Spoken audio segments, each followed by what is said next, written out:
My dear sewing friends, I'm really happy to see you here, and today in our quick and easy project series we are going to be making a crossback apron.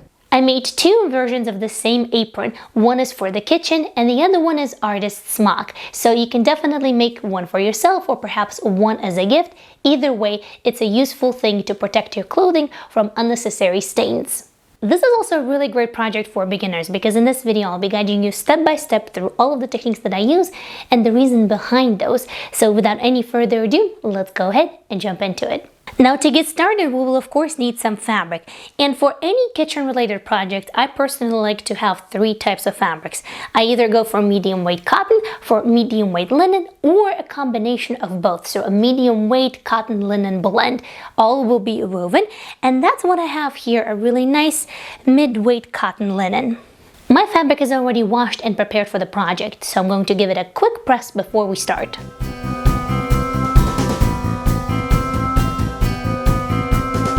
Next step would be to cut the fabric, but before we cut anything, we'll of course need to have a pattern. So we're going to draft one ourselves. I have included a quick little schematic for you where you can use that as a reference to draft your apron. And the beautiful thing is that it's an apron, so it doesn't have to be exactly precise. So if you're a beginner in sewing or if you are a beginner in pattern drafting, this is a great project to practice your skills. But if you are a member of this channel, then this PDF pattern is available to you as a part of your membership.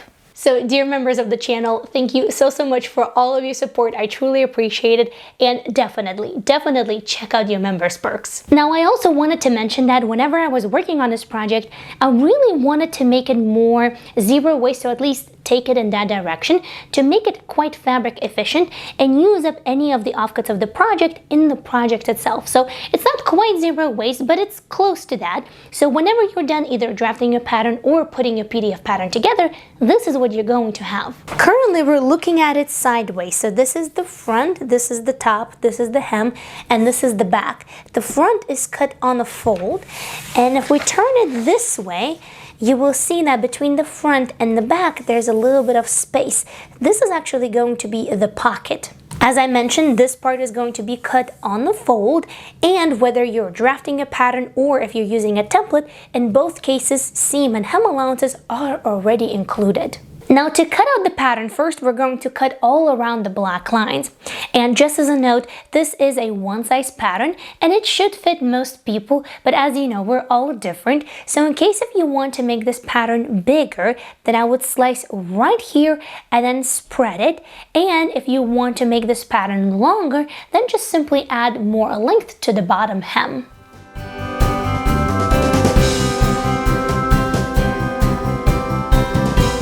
Once the outline of the apron is cut out, now we're going to cut out the pocket and put it aside because we will need this pattern piece later. Now let's take our fabric and fold it in half, bringing selvage end to selvage end. Then take your pattern piece and place the fold part on the fold of the fabric. Now here my fabric is a little bit wider than the pattern itself, so in order not to waste all of this fabric on the side, I'm going to scoot my fabric a little bit and reposition the fold.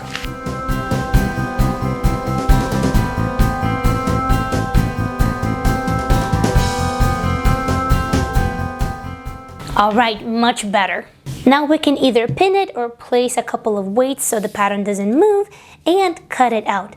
This time all seam allowances and all hem allowances are already included, so we're going to cut exactly as the pattern is.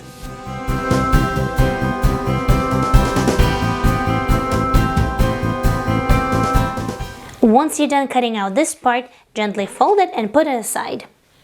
Alright, the pattern is cut out. Let's remove the pattern.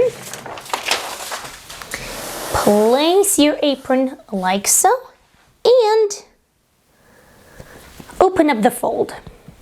My fabric doesn't really have a distinct right or wrong side, and I do realize that it would have been much easier if it did, but currently my apron is placed right side up. So if you are working with fabric that has a distinct right or wrong side, place it right side up. Now we're going to grab the right strap.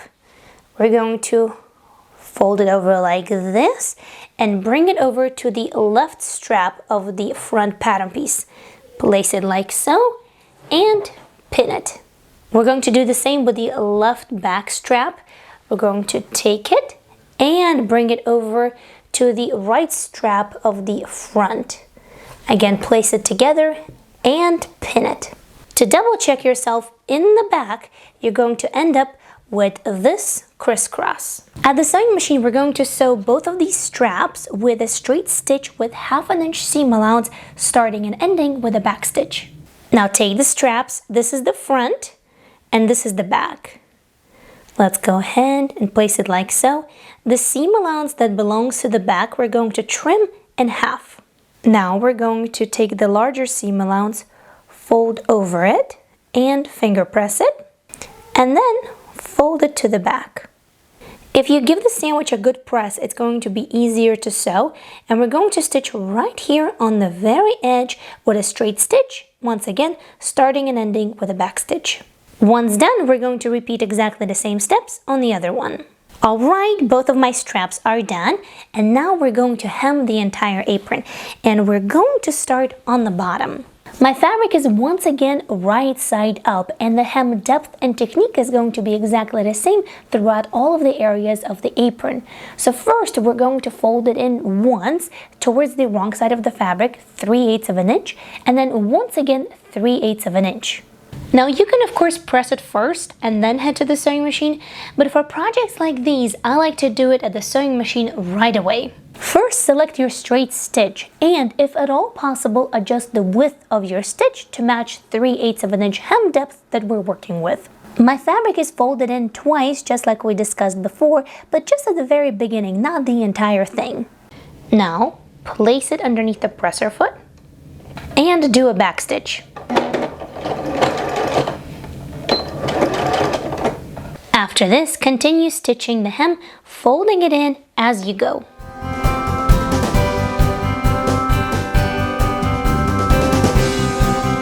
It is useful if you can leave the needle inside of your project so it doesn't shift while you fold it.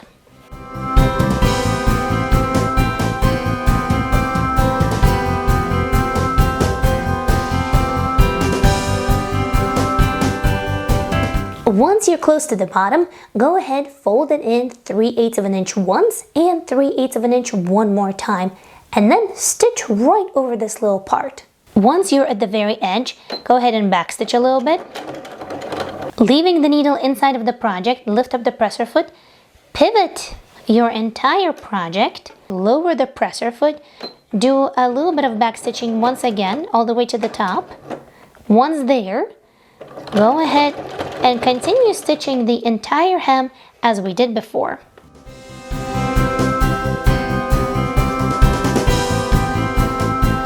Soon we're going to be approaching the area where we connected both of the straps, and we have quite a bit of fabric over there, especially once we're going to be folding the hem. So I find it really useful to slow down and go real nice and slow to get over that area and not to jam up your sewing machine. Sometimes you might even want to hand crank through that little part where you have all of those layers. If your presser foot has a little spring like this, use that to get over the bulky areas because it's specifically designed for it. Or if you have, you can also use a seam jumper. Now once we're over that hump, we're going to start approaching our first curved area. And there are two things about curves that we all have to keep in mind. Number one, curved areas like smaller hems. The smaller is the hem, the nicer the curved area is going to be. And number two, curved areas is really easy to stretch out. So whenever you're going to be hemming, don't pull on the fabric. Otherwise, that area is going to end up being wavy. Here I'm simply following what the curve wants to do. It naturally folds to a smaller seam allowance, and I'm gonna go with that. As long as you keep your stitch line around the curves and everywhere else nice and neat, you're not really going to notice that transition from slightly smaller to a slightly larger seam allowance and vice versa on the hems, and it's not going to make your project any less wonderful. Well, that and also matching thread or a really busy print of the fabric is going to help you with making those stitches less visible if you're worried about keeping them straight all throughout. Now, the rest of the hem, you're going to complete exactly the same way as we just did when it comes to curves, when it comes to sewing over the bulky areas, and when it comes to sewing straight parts as well. Once you meet the other hem that already has been finished, fold it in like we did before, do a back stitch, and at this point, the hem of your apron is done. Now, let's work on the pocket. First, take the fabric that we set aside. It is double layered. Now, take the pocket template, place it like so, and now let's cut right over here. Now let's go ahead and press the hem on the top of the pocket. We will do the same double fold, but this time we're going to fold it in each time about 1/2 inch. Since this is a pocket, I usually prefer a thicker hem. Now let's take this pocket to the sewing machine and we're going to stitch down the hem right here on the edge of the fold with a straight stitch. Now switching to the longest straight stitch that you have, we're going to stitch all around the outer edge of the pocket at about 3/8 of an inch seam allowance. Don't backstitch at the beginning and the end. Instead, leave long tails for gathering. After doing so, this is what we have right now, but this is what we're going to have after pressing everything. So, as you can see, it's a little bit gathered. You don't necessarily have to gather it where we have the straight edges, but you will need to gather just a little bit along the curved side. Next, start folding the seam allowance towards the wrong side of the pocket, making sure that the folded edge is nice and neat. Sometimes curved pockets can be a little tricky, so I take the one that I already completed and place it right side up, and then I take the other one that I'm working on, I place it right on top of it just to make sure that they are identical. When both pockets are pressed, we are ready to attach them. I have marked the approximate placement of the pocket on both the PDF template and the drafting template, but I actually just prefer putting it on myself than placing the pockets like this, so that way I can gauge where exactly would be the most appropriate spot, so it's not too low, not too high, and it's just right. And then you can pin it, and let's sew them down. I have made sure that my pockets are symmetrical, and we're going to stitch them down with a straight stitch in 2 rows. First row is going to be right on the edge of the pocket itself, and the other one is going to be about 1/4 of an inch away from the first one. And then of course we're going to start and end with the back stitch. As you can see, I start and stop quite often, leaving the needle in the project and then turning the project so that way I can go around the curve. The last step is to tidy up any of the loose threads, give your apron one final really good press, and that's it, you're done. Well, there you have it, we made an apron. Now here I wanted to add that if you would like to have square pockets, absolutely, by all means, make square pockets. If you would like to add more fabric over here, of course you can do that. Sky is the limit. Definitely make this apron your own with your own preference, because at the end of the day, that's the best thing about sewing, because we can make it exactly how we want it. I truly hope that you enjoyed this entire process with step-by-step instructions, and until next time, happy, thoughtful sewing. And if you want to see the Christmas series for gift making, then click on the video right over here. I hope that I will see you soon. Bye!